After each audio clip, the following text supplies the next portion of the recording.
Good morning and welcome to the What's Up London show. I'm your host, Jennifer Slay, and welcome to a special segment. It's Valentine's Day, so happy Valentine's Day to you all. Before we get started, I would like to recognize and acknowledge my ancestors that came before me, allowing me the privilege of living the lifestyle I'm privileged to live.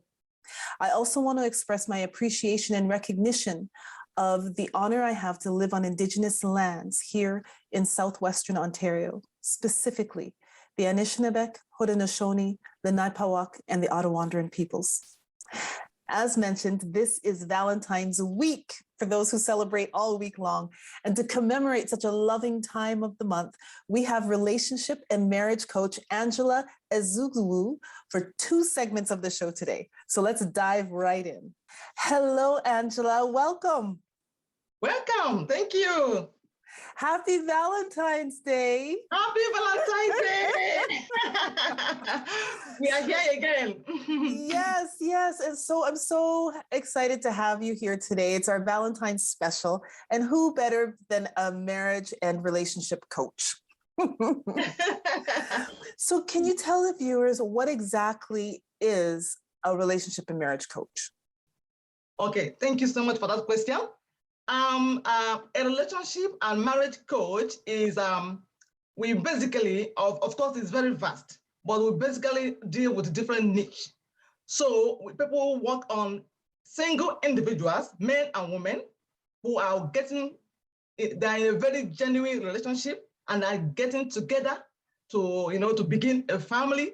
So they need a coach or a counselor to guide them through to bring so many things into awareness, things they need to plan, things they need to be aware of, create an insight, using powerful questions to bring those awareness onto people for them to know what they should be looking out for when getting into marriage. So counseling is a very big thing. It will help them to achieve their goal and make an informed decision. So that's what marriage and relationship coach do most of the time.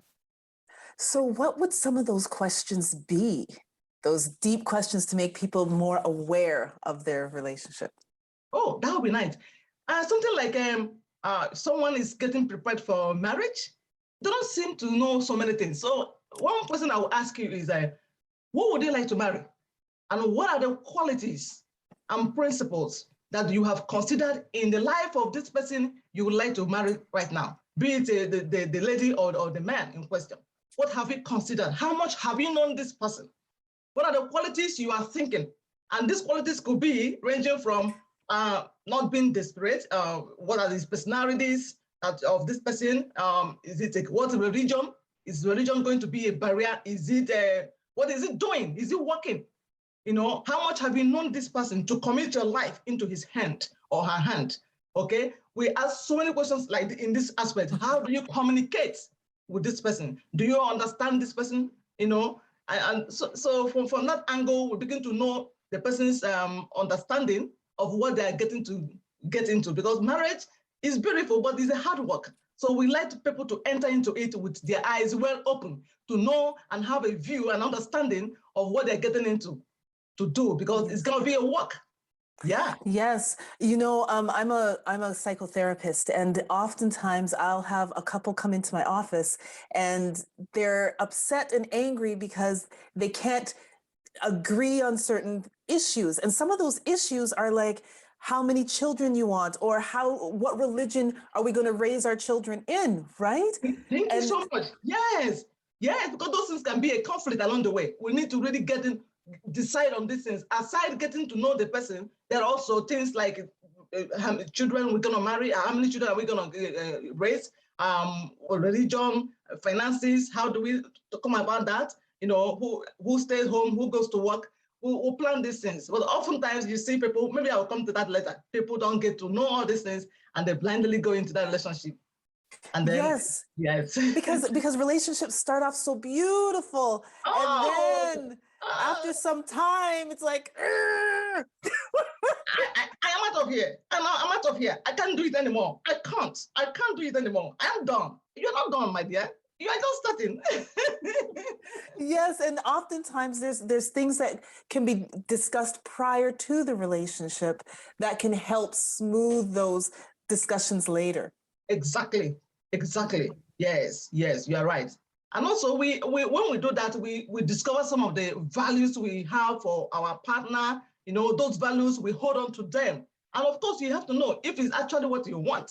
So aside getting to know, discuss children, finances, we also want to discover the values of my prospective partner and get to know, is it what I can contend with? Does it align with me? These things later in life, it will begin to have a problem. I don't like the way he behaved. I don't like this. I don't like that. No, we have to really know and have awareness of what he has, the value he has, and what you two have. Know the direction the man is going and where you two are going. So you don't just start something and along the line you are not trying to get along again. Yeah. Yes. So we have to take a break, but we're going to come back and we're going to keep talking about this. And I'm going to calm my puppy down who's barking in the background. The joys of recording from home. We'll be right back. See you.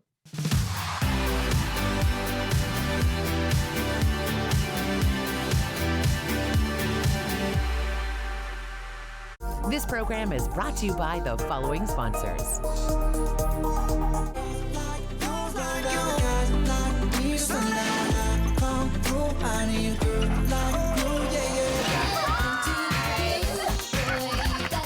Your happy place. Easy 1013, the perfect music mix. Carbon monoxide is a deadly gas you can't see, smell, or taste. Homes with fuel-burning appliances and/or attached garages must have working CO alarms installed outside all sleeping areas. Don't let the silent killer get you. Install working CO alarms today. I felt it was my fault. That I deserved it.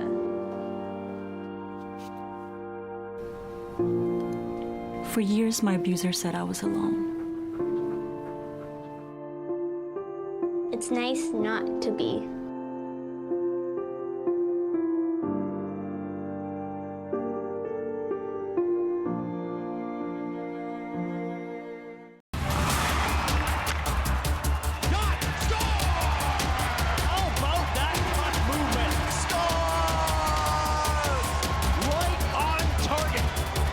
Night's action on Rogers TV.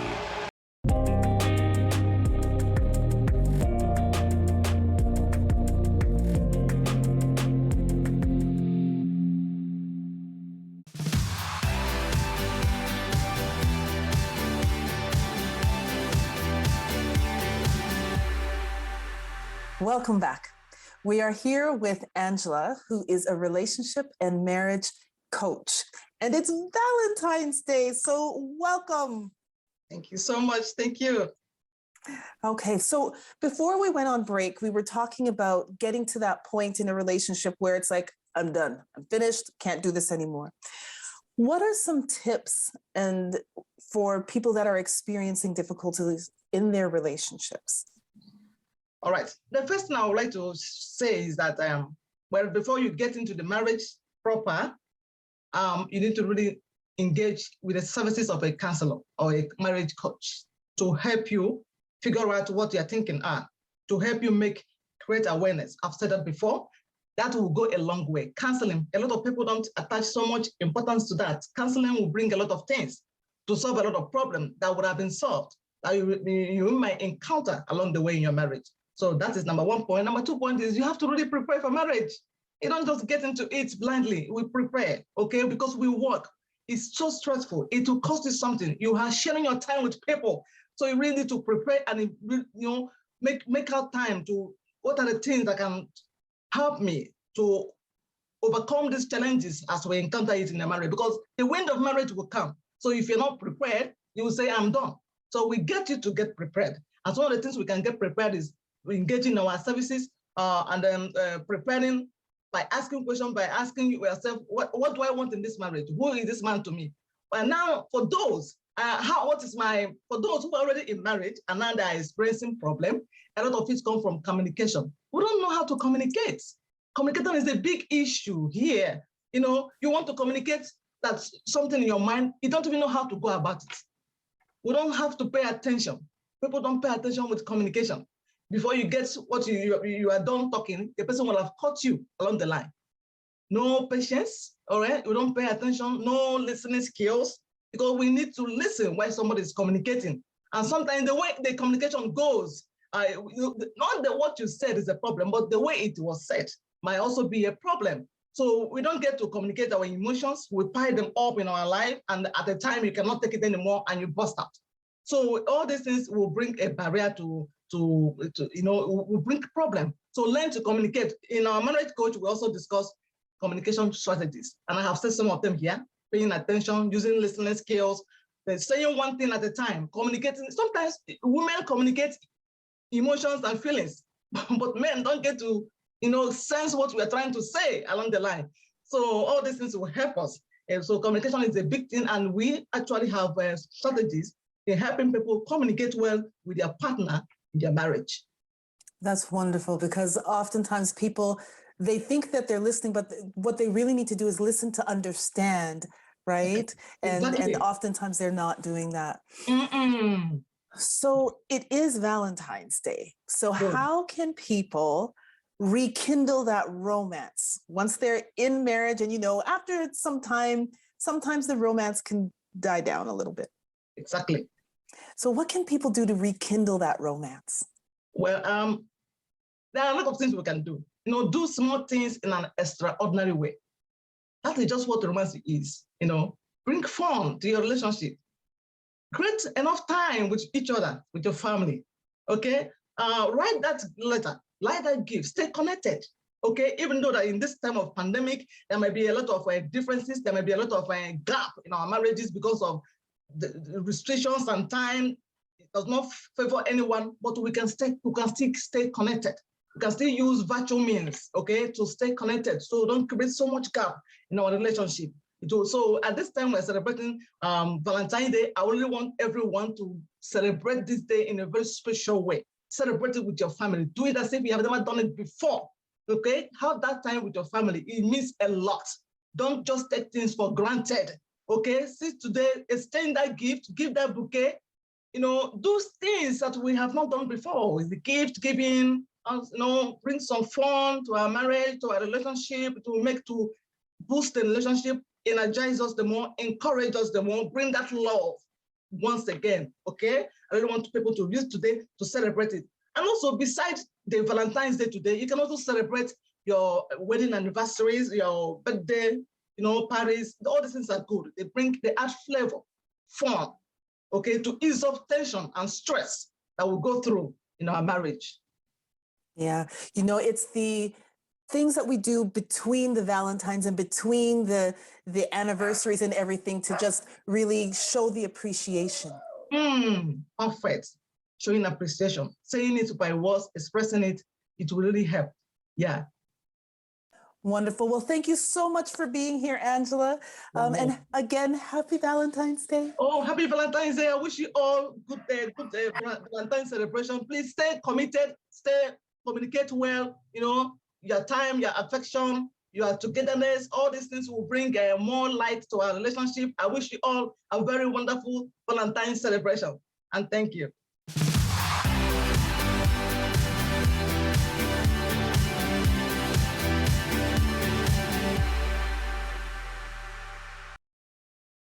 This program is brought to you by the following sponsors.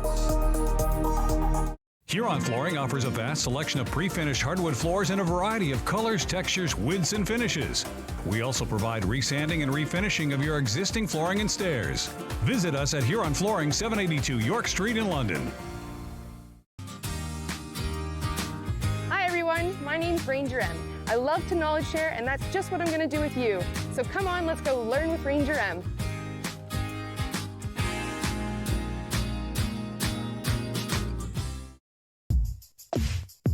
Hey, what's going on, everybody? Tyler Fines, host of Off the Puck Hockey on Rogers Channel 20.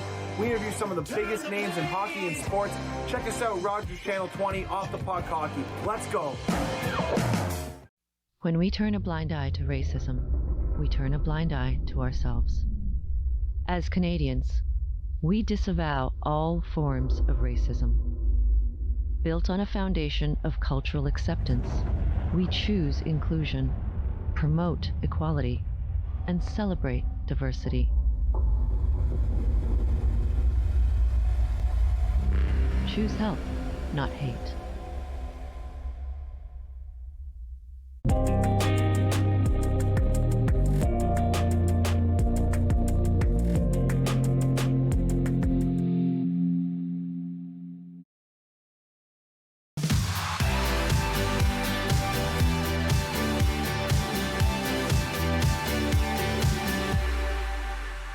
Welcome back. Here to talk to us about more things going on during Black History Month and all year long is Malvin Wright with the Black London Project. Welcome, Malvin, to the show. Thank you very much. And happy Valentine's Day. Yes, happy Valentine's Day. So please tell us about the Black London Project. Yes, the Black London Project is a collective, and one of the things that we work on, we do several things. From last year we did the Black Visual Arts exhibition. This year we're going to focus on some economic development projects within the community. So we take on in a very intentional way different projects, ideas, and it gives us an opportunity to actually have a platform where we can do a lot of different things that we don't think are getting done. And it allows us to be innovative, I guess go against the grain, or even be subversive at the same time. But the end result is to articulate in terms of what is happening within our community, speak to those needs, and really represent and also present Black excellence at the same time. Wonderful. So what are one of those projects that is happening now? Yes, we had reached out in terms of we always tell people it's about economics, it's about opportunity, it's about economic empowerment. And oftentimes we hear organizations and companies, small businesses talk about equity, diversity, and inclusion, but really have no idea what to really do. So we'd engaged with Fire Roasted Coffee, a local coffee roasting house here in London, and also one of our artists, Amsa Yarrow. We connected them together so that as they came out with a artisan coffee blend for February, so her work goes on to those bags, and she's paid accordingly. As long as those coffee bags sell, then the artist will be empowered for her work. And I think these are the kind of opportunities that we're looking to create for Black creatives and artists in our community.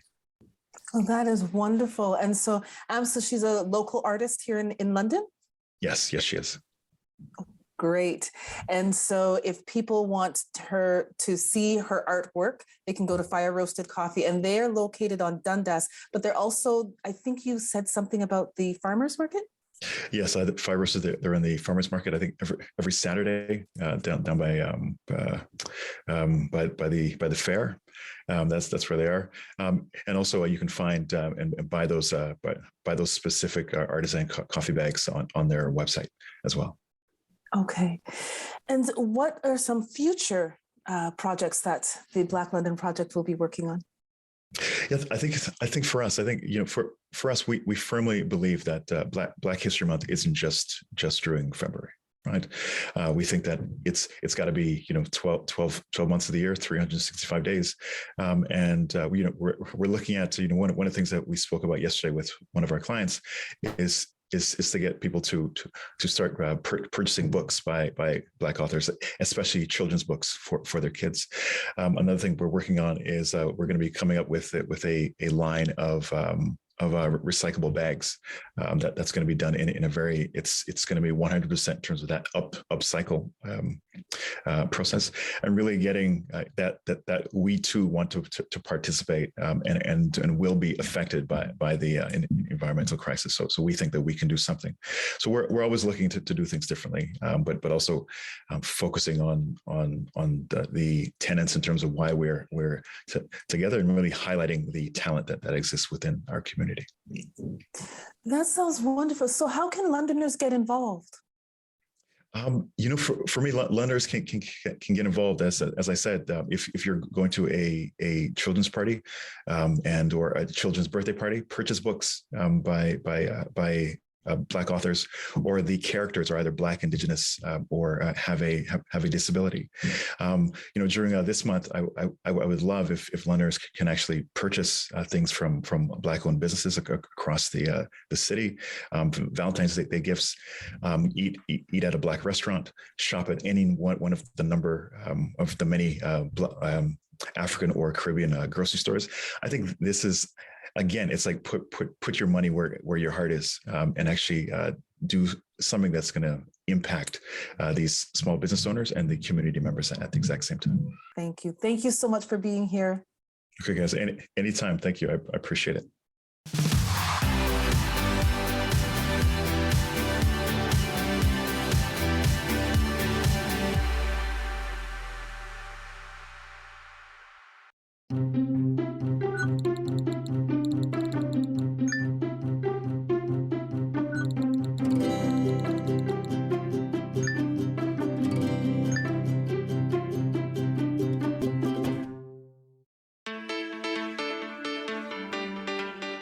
Hey everyone, this is Aaron and Dave from the 37 Frank Youth Center, here today to talk to you about the second annual Coldest Night of the Year walk here in Strathroy on February 26th. Last year, the money raised from Coldest Night of the Year went to so many good programs.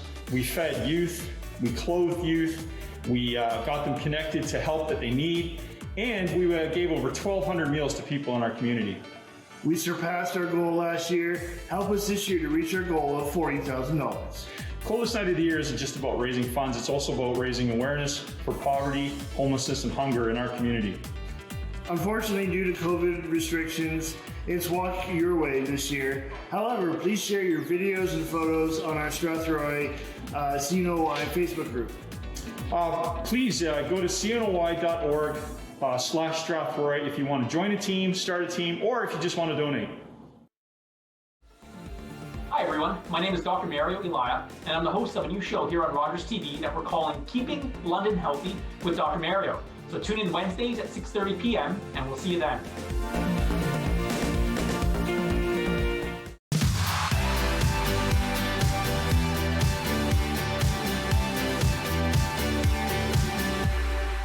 Welcome back.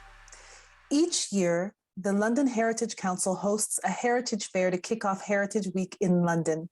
This year marks the 10th anniversary of the fair, and there are several different events and programs going on. And here to talk to us about it is Dira Ghosh, the operations manager with the London Heritage Council. Welcome, Dira. Thank you for coming on the show.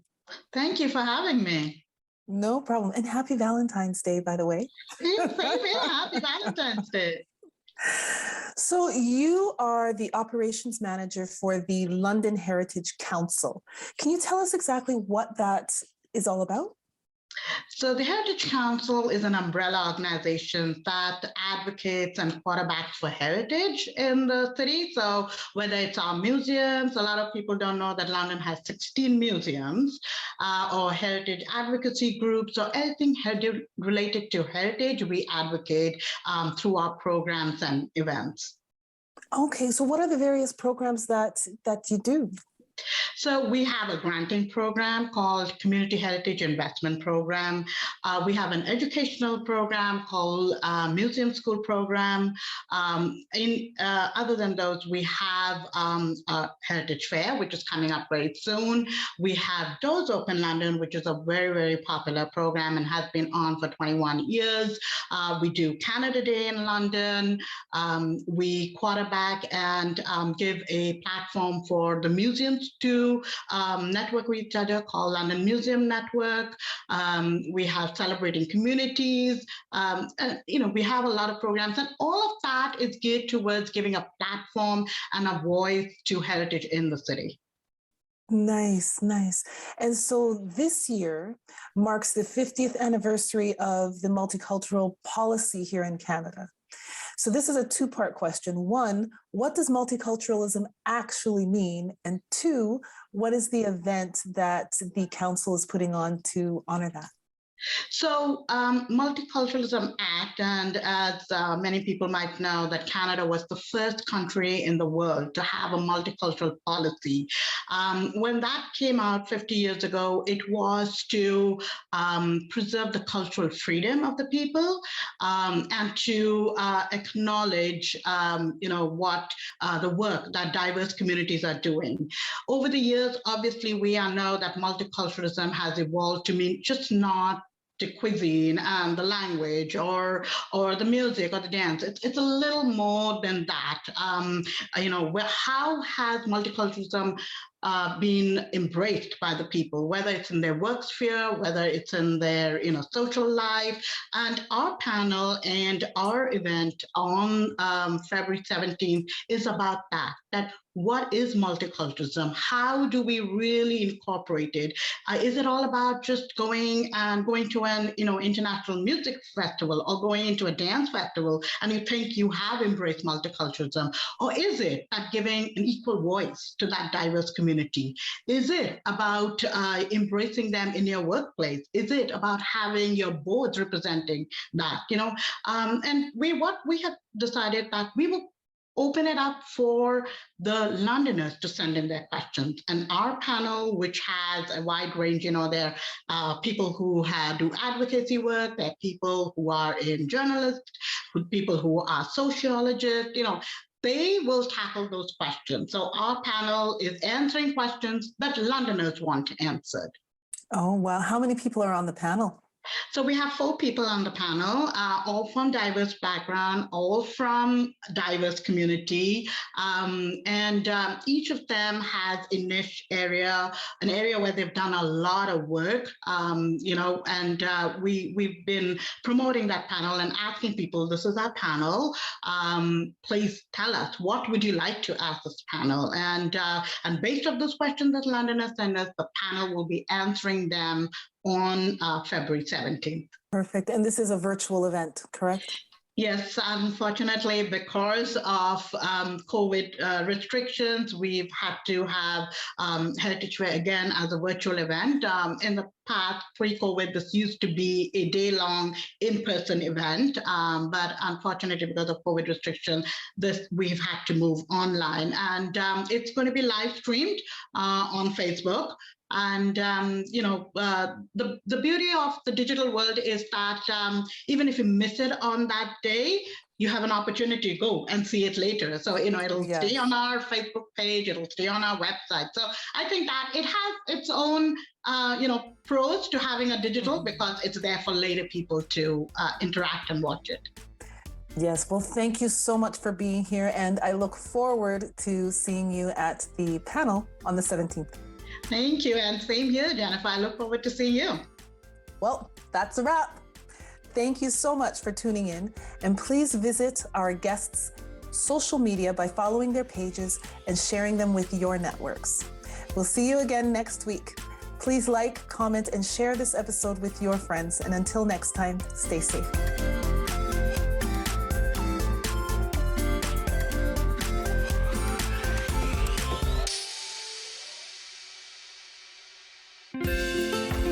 Call the Rogers TV viewer response line, email us, or connect with us on social media.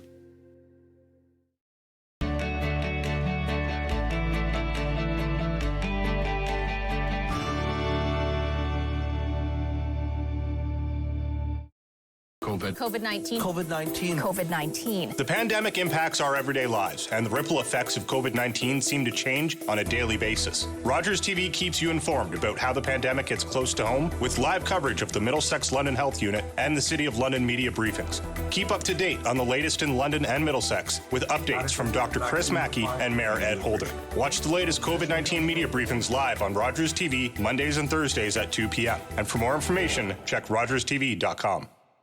Hello, I'm Liz Dowdsville, Lieutenant Governor of Ontario. In 2008, carbon monoxide, a deadly invisible